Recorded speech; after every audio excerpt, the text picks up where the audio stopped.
할렐루야. 이 새벽에 기도의 자리로 나오신 우리 성도님들을 진심으로 환영하고 축복합니다. 오늘 한 날도 하나님께서 충만한 은혜 주시는 그런 한 날 될 줄 믿습니다. 우리 시간에 다 같이 사도신경을 함께 고백하시면서 또 예배 자리로 나아가도록 하겠습니다. 함께 고백하시겠습니다. 전능하사 천지를 만드신 하나님 아버지를 내가 믿사오며 그 외아들 우리 주 예수 그리스도를 믿사오니 이는 성령으로 잉태하사 동정녀 마리아에게 나시고 본디오 빌라도에게 고난을 받으사 십자가에 못 박혀 죽으시고 장사한 지 사흘 만에 죽은 자 가운데서 다시 살아나시며 하늘에 오르사 전능하신 하나님 우편에 앉아 계시다가 저리로서 산자와 죽은 자를 심판하러 오시리라. 성령을 믿사오며 거룩한 공예와 성도가 서로 교통하는 것과 죄를 사해 주시는 것과 몸이 다시 사는 것과 영원히 사는 것을 믿사옵나이다. 아멘. 이 시간 찬송가 368장 주 예수여 은혜를 내려주사 함께 찬양하시겠습니다.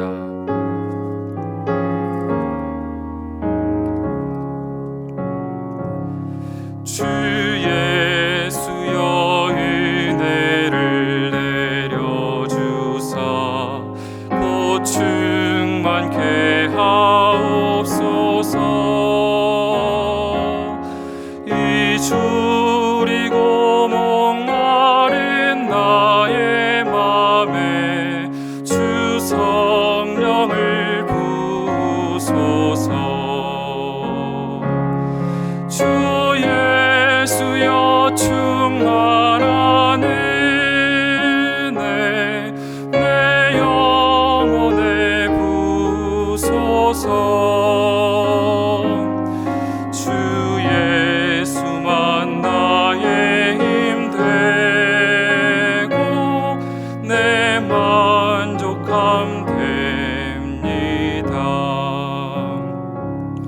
주 예수여 죄에서 풀어주사 날 정결케 하옵소서. 이 세상의 유혹이 나의 맘에 틈 못하게 하옵소서. 주 예수여 충만한 은혜 내 영혼에 부으소서. 주 예수만 나의 힘 되고 내 만족함 됩니다. 옛 야곱이 천사와 씨름하던 그 믿음을 주옵소서. 이 세상의 물결이 흉흉해도 날 평안케 하옵소서. 주 예수여 충만한 은혜 내 영혼에 부으소서. 주 예수만 나의 힘 되고 내 만족함 됩니다. 주 예수여 완전한 주의 사랑 나 받기를 원합니다. 그 사랑이 내 맘에 충만하여 날 기쁘게 하옵소서. 주 예수여 충만한 은혜 내 영혼에 부으소서. 주 예수만 나의 힘 되고 내 만족함 됩니다.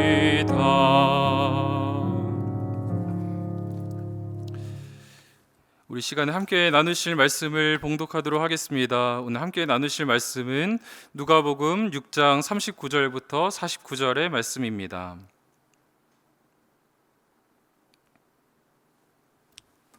누가복음 6장 39절부터 49절의 말씀 저와 함께 봉독하도록 하겠습니다.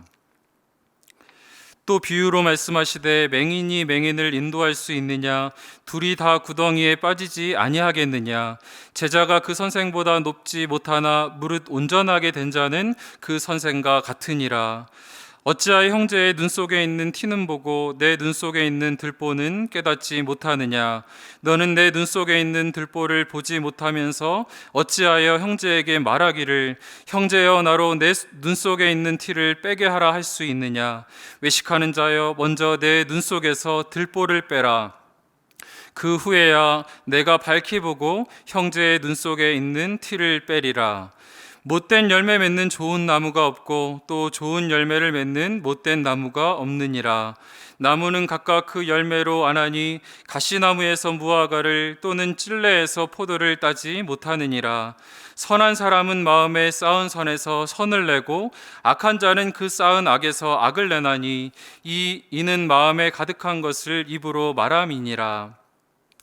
너희는 나를 불러 주여 주여 하면서도 어찌하여 내가 말하는 것을 행하지 아니하느냐? 내게 나와 내 말을 듣고 행하는 자마다 누구와 같은 것을 너희에게 보이리라.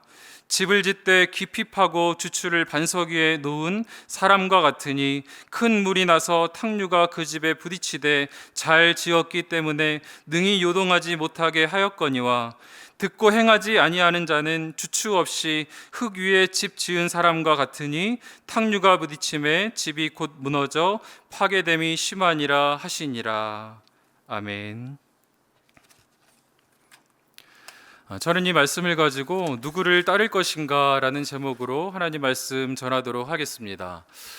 오늘 함께 읽은 이 본문의 말씀은 이 예수님께서 이 비유를 통해서 당시에 그 위선적이고 외식적이었던 그런 바리새인들과 같이 행하지 말고 말씀 앞에서 자기 자신을 돌아보며 하나님 앞에서 아름다운 열매를 맺는 참된 제자가 되라고 말씀하고 계십니다. 여러분, 이 본문에서는 네 가지 비유를 통해서 주께서 이 진리의 말씀을 선포하고 계시는데요. 오늘 저는 그 첫 번째로 나오는 이 맹인의 비유를 중심으로 이 말씀을 전하려고 합니다. 여러분, 우리의 인생에서 이 만남이라는 것은 매우 중요합니다. 왜냐하면 이 만남을 통해서 미래의 결과가 좌우되기 때문에 그렇습니다. 오늘 우리의 삶은 이 과거에 있었던 만남의 결과이고 우리의 미래는 우리가 하루하루 쌓아가는 이 만남을 통해서 그런 열매가 맺어지게 되는 것입니다. 여러분, 삼중 장애를 가지고 있었던 헬린 켈러를 아시지요?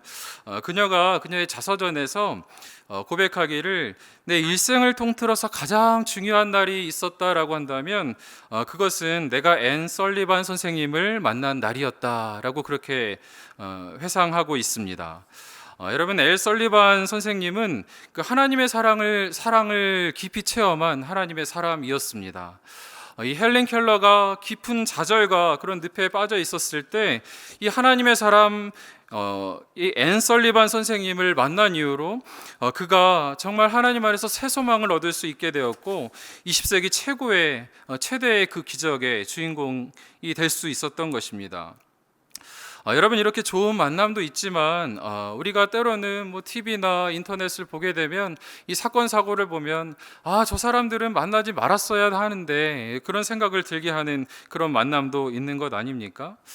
여러분, 이렇게 사실 만남이 우리 인생 가운데 너무너무 중요한 것인데 우리는 이런 만남을 너무 때로는 하찮게 소홀하게 여기는 그런 경향이 있습니다. 아무의 말이나 따라가고 누가 하는 말을 또 쉽게 믿고 그렇게 인생의 스승으로 삼는 그런 경우도 있게 되는 것 같습니다. 또 때로는 호기심으로 또 이단이나 점쟁이의 말에 귀 기울이기도 하고 나의 마음과 영혼을 그 사람들에게 내어주는 그런 우를 범하기도 하는 것입니다. 그렇기 때문에 우리 크리스찬들은 항상 하나님 앞에서 깨어서 이 만남을, 하나님 앞에 그 만남의 축복을 구하고 정말 좋은 스승을 만나기 위해서 애써야 하는 것입니다. 여러분, 오늘 본문에서 주님께서는 이렇게 말씀하십니다. 누가복음 6장 39절 말씀에 또 비유로 말씀하시되 맹인이 맹인을 인도할 수 있느냐, 둘이 다 구덩이에 빠지지 아니하겠느냐라고 말씀하십니다. 여러분, 이 맹인을 인도하는 맹인이라는 그런 이미지를 이 WBC 주석에서는 이렇게 표현하고 있습니다. 소경을 인도하는 소경이라는 이미지는 자기도 잘 모르면서 별로 어렵지 않은 길을 제시하는 것으로 만족하는 자들을 나타내는 이미지다. 제자가 된 자는 선생의 한계를 뛰어넘을 수 없기 때문에 그러한 소경된 선생의 가르침을 받아서는 안 된다라고 그렇게 이야기하고 있습니다. 여러분, 요즘에는 누구나 할 것 없이 스스로 선생 되기를 자처하는 그런 시대 아닙니까? 나를 따라오면 인생의 길이 있다고, 여러분의 삶 가운데 내가 말하는 대로 따라오면 부자가 될 것이고 행복하게 될 것이고 마음의 우울감이 사라질 것이다라고 그렇게 말하며 방송을 만들고 글을 써서 사람들을 현혹하는 그런 때입니다. 여러분, 요즘에 인터넷이라는 것이 참 무섭잖아요. 어떤 것을 저희가 클릭하여서 들어가면은 정말 집요하게 그것과 비슷한 주제를 자꾸 제시해서 또 클릭하게 만들고, 그것만 바라보게 될 때에 이 사람을 외골수로 만들어버리는 그런 위험을 가지고 있는 것이 바로 인터넷의 이제 무서움이라는 것입니다. 여러분, 이렇게 혼미한 시대에 우리는 그렇다면 누구의 가르침을 받아야 하고 누구를 따라가야 하겠습니까? 그것은 너무나 자명한 것 아닙니까? 오직 참된 길이요 진리요 생명이신 예수 그리스도의 말씀을 따라가야 될 줄 믿습니다. 여러분, 예수님을 따르는 자들은 그 인생 가운데, 그 어두운 인생 가운데 새로운 빛을 발견하게 되었고, 예수님을 만나게 되면서 그 인생의 새로운 변화들을 경험하게 되었습니다. 매일 돈과 명예를 쫓던 그 삭개오가 예수님을 만나면서 이 돈보다 귀한 구원을 얻게 되고 그 하나님을 쫓으면서 이게 마음의 부자가 되었습니다. 그런가 하면은 목적지 없이 하루하루 고된 하루를 버티면서 버겁게 살아가던 이 베드로가 하나님 안에서 사람을 낚는 어부가 되는 놀라운 비전을 얻게 된 것입니다. 그런가 하면은 이 지식과 자기 자랑으로 충만하여서 자기 잘난 맛에 살아가던 이 사도 바울이 예수님을 만나고 그 생명의 빛을 보게 되자 그 인생 가운데 겸손한 자기 잘난 맛이 아니라 예수 잘난 맛에 살아가게 되는 이 겸손한 대사도가 되었던 것입니다. 그러니 여러분의 인생 가운데 정말 앞길이 막막하고 혼미하고 어디로 가야 될지 모르겠다라고 생각하시는 분이 있다라고 한다면 여러분은 여러분의 자아를 하나님 앞에 내려놓고 하나님의 말씀 앞에 나아가기로 작정하시고 결단하시기를 간절히 원합니다. 그 예수님께서 여러분의 인생 가운데 맹인의 스승이 아니라 우리의 모든 인생길을 관통하여서 보고 계시는 그 하나님께서 우리의 앞길을 선하게 인도하여 주실 줄 믿습니다. 여러분이 예수님께서는 참 스승이신 주님을 따라서 온전하게 되라고 오늘 말씀하고 계시는데요. 우리 누가복음 6장 40절 말씀에 이렇게 말씀하십니다. 제자가 그 선생보다 높지 못하나 무릇 온전하게 된 자는 그 선생과 같으니라. 여러분, 이 온전하게 된다는 것은 이게 무슨 말씀일까요? 저는 그 에베소서 4장 13절부터 15절 말씀을 보면서 그 답을 찾았습니다. 에베소서 4장 13절부터 15절 말씀에 이런 말씀이 있는데요. 우리가 다 하나님의 아들을 믿는 것과 아는 일에 하나가 되어 온전한 사람을 이루어 그리스도의 장성한 분량이 충만한 데까지 이르리니 이는 우리가 이제부터 어린아이가 되지 아니하여 사람의 속임수와 간사한 유혹에 빠져 온갖 교훈의 풍조에 빌려 요동하지 않게 하려 함이라. 오직 사랑 안에서 참된 것을 하여 범사에 그에게까지 자랄지라. 그는 머리니 곧 그리스도라. 무슨 말씀입니까? 13절 말씀을 보니까 하나님의 아들을 믿는 것과 아는 일에 하나가 되어 날마다 예수 그리스도를 닮아가는 것이 바로 온전한 사람이 되어가는 것이다 라고 그렇게 말씀하고 있는 것입니다. 여러분, 예수님께서 왜 끊임없이 우리에게 온전한 사람이 되라 라고 그렇게 말씀하십니까? 그 이유는 방금 읽었던 말씀의 14절에 있습니다. 이는 우리가 이제부터 어린아이가 되지 아니하여 사람의 속임수와 간사한 유혹에 빠져 온갖 교훈의 풍조에 빌려 요동하지 않게 하려 함이라. 여러분, 우리가 이 세상을 살아가면서 예수님을 믿는다고 하지만 우리가 예수님을 따라가려고 애쓰지 않으면 우리가 세상의 온갖 사람의 속임수와 간사한 유혹과 온갖 교훈의 풍조가 밀려올 때에 그 가운데 늘 밀려서 요동할 수밖에 없는 그런 나약한 존재가 바로 우리입니다. 그러나 우리가 날마다 예수 그리스도를 알기를 원하고 우리의 참된 스승이신 예수 그리스도를 따라서 한 걸음 한 걸음 나아가고 주님 닮기를 소망하고 주님 앞에 나아간다라고 한다면 우리는 아무리 어떠한 인생에 요동치는 일이 있다고 할지라도 그 가운데 요동하지 아니하고 견고한 신앙인으로서 살아갈 수 있는 그런 은혜가 있는 줄 믿습니다. 여러분, 오늘 함께 읽은 말씀 중에 누가복음 6장 48절 말씀에 이런 말씀이 있습니다. 집을 짓되 깊이 파고 주추를 반석 위에 놓은 사람과 같으니 큰 물이 나서 탕류가 그 집에 부딪히되 잘 지었기 때문에 능히 요동하지 못하게 하였거니와. 여러분, 에베소서 4장 14절 말씀과 똑같은 것 아닙니까? 말씀이신 예수 그리스도 참 스승이신 그 주님 안에서 우리가 이 반석이신 예수님 안에서 이 집을 짓고 그 위에 살아간다라고 한다면 아무리 어려운 일이 있다라고 할지라도 우리가 요동하지 않을 것이다 라고 주께서 말씀하십니다. 여러분, 말씀을 마무리하겠습니다. 이 혼미한 시대에 저희가 살아가면서 온갖 데서 자기가 진리라고, 내가 스승이라고, 나를 한번 따라오라고 그렇게 손짓하는 혼미한 시대에 살아가고 있습니다. 그러나 이러한 때에 오히려 우리는 참된 스승이신 예수 그리스도 그분만 따라가기로 작정하고 그분의 말씀만 우리가 따르기로 작정한다라고 한다면 우리는 이 혼미한 세상 가운데서도 세상의 유혹과 간사한 유혹과 온갖 교훈의 풍조가 밀려오는 때라고 할지라도 그 가운데서 요동함이 없는 그런 복된 인생을 살아가게 될 줄 믿습니다. 그렇게 참된 스승이신 주님을 따르는 그런 하루가 되기를 소원하며 이 시간 제가 한번 기도하도록 하겠습니다. 살아계신 하나님 아버지, 우리는 참으로 혼미한 시대에 살아가고 있습니다. 그럼에도 불구하고 참 스승이신 예수 그리스도 우리 주님을 따라가면 반드시 참 길과 진리와 생명의 길로 우리를 인도하여 주실 줄 믿습니다. 여전히 우리 가운데 시퍼렇게 살아있는 우리의 자아를 내려놓게 하여 주시고 주님을 신뢰하고 따라가며 요동함이 없는 그런 인생을 살아갈 수 있도록 인도하여 주시옵소서. 이 모든 말씀 살아계신 예수 그리스도의 이름으로 기도드렸습니다. 아멘. 우리 주신 말씀 기억하시면서 두 가지 기도 제목 함께 놓고서 기도하고 우리 각자 기도의 제목을 놓고서 기도하시면서 나아가시도록 하겠습니다. 기도 제목은 첫째로 세상의 다른 것들에 마음 빼앗기지 말고 오직 참 스승이신 주님의 말씀만 따르게 하옵소서. 두 번째, 주님의 말씀을 마음에 받아 온전한 제자가 되게 하시고 세상에서 요동하지 않게 하옵소서. 우리 두 가지 기도 제목을 말씀을 기억하시면서 이 두 가지 기도 제목을 놓고서 기도하시고요. 또 우리 나라와 우리 교회와 가정을 위해서 함께 기도하면서 나가도록 하겠습니다. 우리 함께 기도하시겠습니다.